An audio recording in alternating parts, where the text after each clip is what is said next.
उत्तर प्रदेश में आज हो रहे निकाय चुनाव के मतदान के दौरान बागपत से एक ऐसी तस्वीर सामने आई जो कि शर्मसार कर देने वाली थी।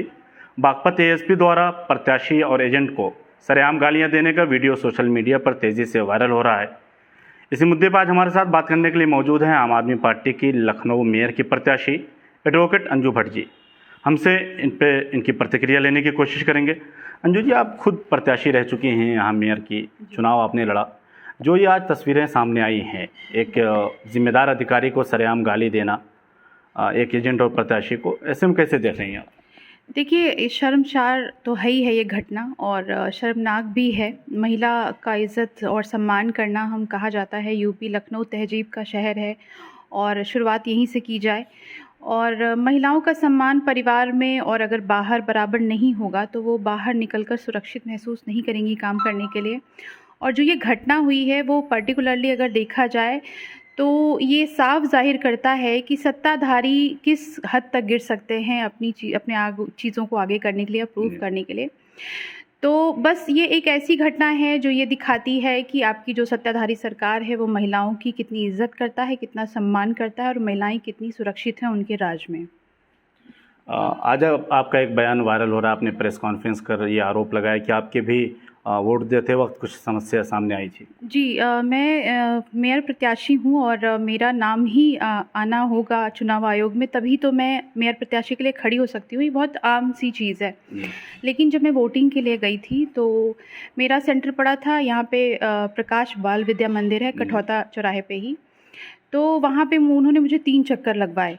पहले उन्होंने कहा कि जो रूम नंबर है 1574 वहाँ पे आपका है, आप जाइए वहाँ डालिए। पर्ची निकलवाई मैंने, मैं गई, लेकिन उन्होंने कहा कि यहाँ पे सिर्फ 1451 तक ही है वोटिंग। उसके आगे के जो नाम हैं वो डीएम ने बोला है कि हटाने हैं, परिवर्तित कर दिए जाएंगे नाम, तो आप वोट नहीं कर सकती।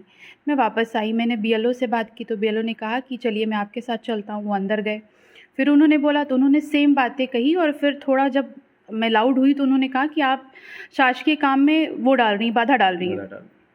फिर मैं बाहर आई, फिर मैंने कॉल किया अपने और भी जो ऊंचे अधिकारी हैं उनको कि ऐसी सी बात है। बात करने के दौरान जब उन्होंने सुना कि मैं मेयर प्रत्याशी हूं तो फिर उन्होंने कहा मैडम सॉरी, आपका है नाम, आइए। और लाइन से अलग ले जाके उन्होंने कमरे में, उसी कमरे में, और मुझे वोटिंग कराई, मुझे और मेरे हस्बैंड दोनों को। पहले जिस नाम को काटा गया था, जो नाम परिवर्तित था, उसी पे मैंने वोट डाला। किस उस पर डलवाया उन्होंने मुझे नहीं पता, लेकिन उनको डर था कि ये मेयर प्रत्याशी हैं, ये पार्टी की वो हैं, कार्यकर्ता हैं, तो उन्होंने बस आनन फानन में वोट डलवा दिया। मैं एक्शन नहीं ले पाई उस समय क्योंकि मुझे और भी काम थे। वहीं से फ़ोन आ रहे थे कि आपके पुराने लखनऊ में भी कई जगह यही घटनाएं हो रही हैं कि लोगों के नाम हैं लेकिन वोट नहीं डालने दिया जा रहा है, कई परिवर्तित हैं, अपवर्जित हैं, दुनिया भर के बहाने बोल के। तो मैं वहाँ से निकल गई। लेकिन ये घटना मैं अगर एक आम आदमी के तौर पे लूँ तो मैं मेयर प्रत्याशी थी तो उन्होंने डर के मेरा वोटिंग करा दी। लेकिन एक आम आदमी 3 बार ट्राई क्यों करेगा?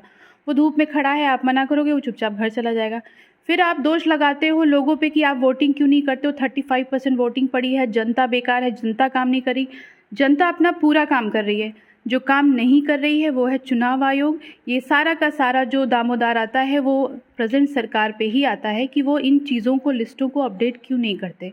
बात करते हैं स्मार्ट सिटी की, पहले नागरिकों को तो स्मार्ट बनाइए, उनको कनेक्ट तो कीजिए चुनाव निकाय से, तब तो चीज़ें स्मार्ट होंगी।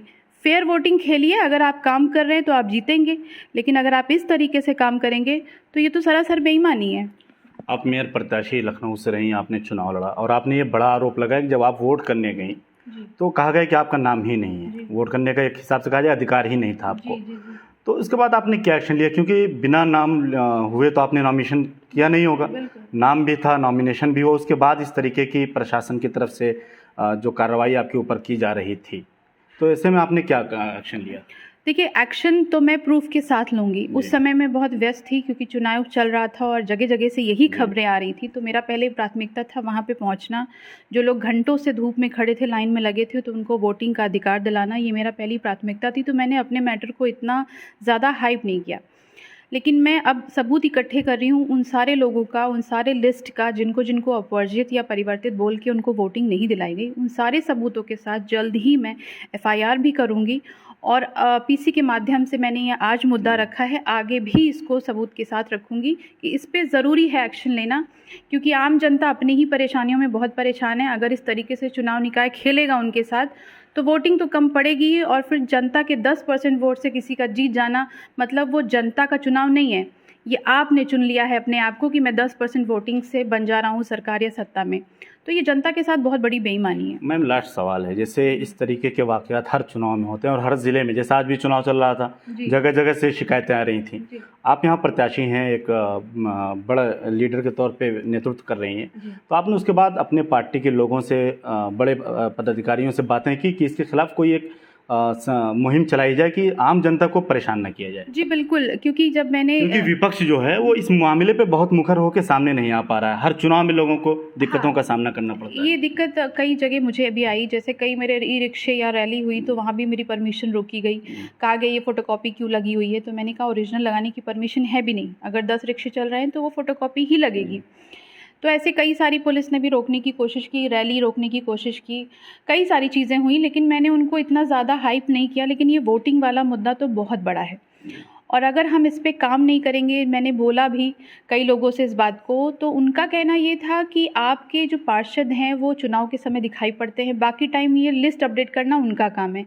मुझे समझ नहीं आता, जब हमारा पार्षद वहाँ से है नहीं, पार्षद है बीजेपी का, तो हमारा पार्षद क्यों लिस्ट अपडेट कराएगा? ये तो आपका काम है, आप अपना काम ठीक से नहीं करते हो और इल्ज़ाम लगाते हो दूसरे पार्षदों पे। तो बस यही है कि अगर सब कुछ बीजेपी को ही चलाना है, सब कुछ उनको ही करना है, चुनाव निकाय भी वही चला रहे हैं, सब कुछ वही चला रहे हैं, तो कैसे फेयर डिसीजन होगा? जनता कैसे अपने वोट को काउंट करेगी? वो तो यही समझ रही है मैं कहीं भी बटन दबाऊं जाना वोट भाजपा को ही है। तो कहीं ना कहीं इस पे हमारी सरकार लेगी एक्शन, और अगर होगी तो हम सीबीआई तक की जांच के लिए ज़रूर अपील करेंगे। बहुत बहुत धन्यवाद हमसे बात करने के लिए। हमारे साथ बात कर रही थी आम आदमी पार्टी से लखनऊ मेयर की प्रत्याशी रॉकेट अंजू भट्ट, जिनका बड़ा आरोप था कि मेयर प्रत्याशी रहते हुए भी जब ये वोट डालने गई तो अधिकारियों की तरफ से ये कहा गया कि आपके वोट यहाँ पर नहीं है, एक हिसाब से वोट देने का अधिकार ही छीन लिया गया था। कैमरामैन सईद के साथ लखनऊ से अब्दुल हलीम सिद्दीकी।